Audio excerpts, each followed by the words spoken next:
মুকুল্লায় বিজেপিতে নেই, মুকুল্লায় তো তৃণমূল করছে। মুকুল্লায় তৃণমূল করছেন, মৃত্যুসজ্জাতে আছেন, তার জন্য তাকে গালাগালি দিতে হবে, এটা তৃণমূল কালচারেই সম্ভব আছে।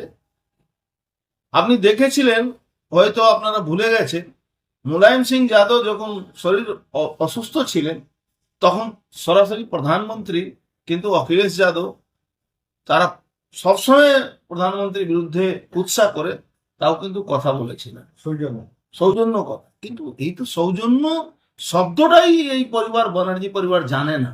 এই ব্যানার্জি পরিবার পশ্চিমবাংলাকে নিজের জমিদারির মধ্যে ভেবে নিয়েছে। সঠিক জবাব 2026-এ বাংলার মানুষ তাদেরকে দিয়ে দেবে। শুভ্রাংশু বলছে যে অর্জুন দাও এরকম বাবার নামে অনেক কিছু বলেছে। বাবার নামে বলেছি, কিন্তু গদ্দার আমি মনে হচ্ছে কোনোদিন বলেছি কিনা আমি জানি। ওনার সঙ্গে আমার ব্যক্তিগত লড়াই হতে পারে, ছিল ব্যক্তিগত, উনি আমার বিরুদ্ধে অনেক কাজ করতেন, কিন্তু সরাসরি ওনার নামে আমি বলা, আমার বলা আর অভিষেক ব্যানার্জি বলা আমাদের তফাৎ। দাদা, যেই সময়টা মুকুল রায় রাজনীতি করেছেন বা যেই সময় অলমোস্ট তৃণমূলকে তিনি প্রতিষ্ঠা করছেন, সেই সময় অভিষেকের এই মানে দলে জন্মই হয়নি, মানে তিনি আসেননি।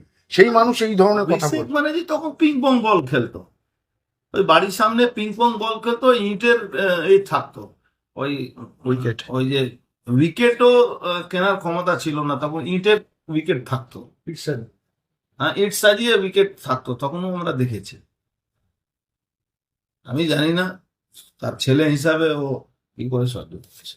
দাদা, প্রকাশ্য মমতা বন্দ্যোপাধ্যায় কালকে মঞ্চ থেকে বলেছেন ভোটার লিস্ট নিয়ে কারচুপি করছে বিজেপি, এবং দিল্লি থেকে কারচুপিটা চলছে, যেভাবে দিল্লি হোক ঘাবড়ানোর কিছু নেই। এই কথা আপনারা ওনার কারচুপি, আমি আজ থেকে 3 মাস আগে যখন ভোটার লিস্ট তৈরি হতো তখনই আমি ইলেকশন কমিশনকে এটা কমপ্লেন করেছি। উনি আজকে গল্প সাজাচ্ছেন, কেন উনি জানেন রোহিঙ্গাদের ভোটার লিস্ট থেকে নাম বাদ হবেই হবে, যারা ওপার থেকে অনুপ্রবেশকারী এসছে তাদের নাম বাদ হবেই। ওনার পায়ের তলা মাটি সরে গেছে, তাই জন্য এই ছটপটানি ওনার শুরু হয়েছে, তাই সেই জন্য এই কথাটা বলছেন। আমি তো, উনি ইলেকশন কমিশনকে চ্যালেঞ্জ করছেন, তাহলে আমি বলবো কি ইলেকশন কমিশনকে চ্যালেঞ্জ করছেন। রাজীব সিনহা ইলেকশন কমিশন ছিল, যেখানে প্রায় 100 লোক খুন হয়েছিল, তারপরে তাকে গিয়ে হাইকোর্টে ক্ষমা চাইতে হয়েছিল, এটা উনি ভুলে গেছেন। উনি রাজীব সিনহাকে করেছিলেন, স্টেট ইলেকশন কমিশন তৈরি করেছিলেন, তাকে দিয়ে যেভাবে মানুষকে খুন করিয়েছিলেন, ভুলে গেছেন। আজকে উনি অমিত শাহ ডিপার্টমেন্টের লোকের নাম তুলে কথা বলছেন। ডিপার্টমেন্টের লোক হলেও এটা একটা সাংবিধানিক বডি, ইলেকশন কমিশন, এটা একটা সিনিয়রিটি হিসাবে যারা যায় তাদের সিলেকশন হয়, সেখানে উনি চ্যালেঞ্জ করছেন। সেই চ্যালেঞ্জের জবাব ইলেকশন কমিশন দেবে, সেখানে তো আমাদের মাথা ব্যথার কোনো কিছু নেই।